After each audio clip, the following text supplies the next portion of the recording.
The Lord is also slow to anger. He's unlike the unforgiving gods of the past. I mean, the gods that man has made up, they're up in heaven, they're holding lightning bolts, and they are ready to strike. I mean, they are ready. Screw up, and I'm throwing these, and I hit every time. Screw up, and I'm going to mess up your life. And some of you view God this way, and you miss it because you don't understand the Trinity. You don't understand the Trinitarian God. He is slow to anger. The gods that we worship today, when they get angry, they destroy us. Some of you worship people, and when they get angry, they destroy you. Some of you worship your passions, and you let them consume you, and they destroy you. Some of you worship ambitions. Some of you worship yourself, and when they get angry, they destroy you. I think you can see that picture in what you see going on with the great cyclist Lance Armstrong right now. Here's a guy who was on top of the world. 7 Tour de France wins. I would be done that race in less than 5 minutes. And we looked at that and we said, wow, this guy 7 Tour de France wins, beats cancer. He's got all the money in the world. He dated Sheryl Crow. And I think one of the Olsen twins. That's Lance Armstrong. He had women, he had money, has money, $125 million, all from riding his bicycle. I want to ride my bicycle. He had it all. And how unforgiving are those gods? How unforgiving is ambition when it turns its ugly head on you? How ugly are people? How unforgiving we all will be. Our gods are unforgiving.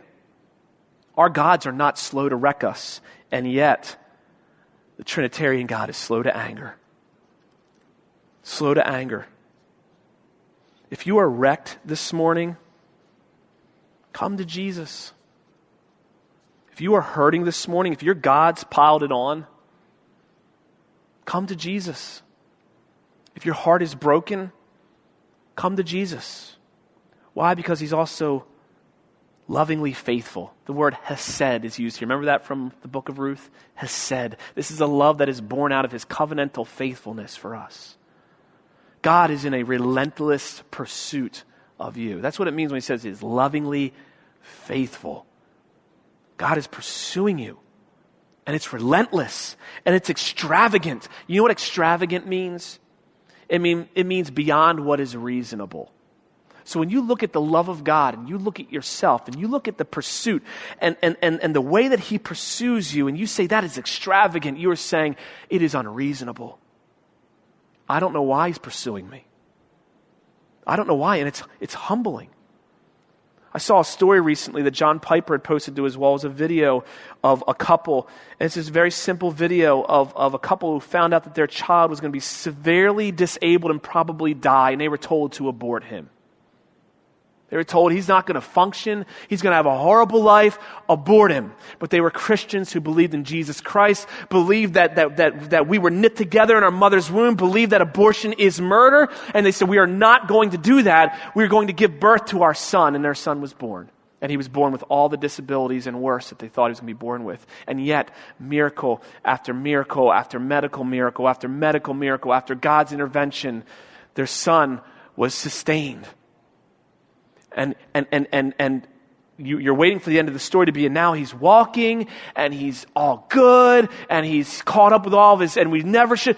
He's not. He's in a wheelchair. He'll be in a wheelchair the rest of his life. It's a struggle every day for their parents, but their parents said, I've never had more joy. Why? Because they're lovingly pursuing with a hesed, a covenantal kind of faithfulness, their son. And that is the same kind of love that God pursues us with all of our disabilities, with all of our sickness. God should have given up on me a long, long, long time ago. And I really sincerely mean that. But His extravagant, loving faithfulness does not allow Him. And I know that's the same for many of you. It's that God should have given up on you a long time ago. But His loving faithfulness will not allow Him to. I hope you find comfort in that today.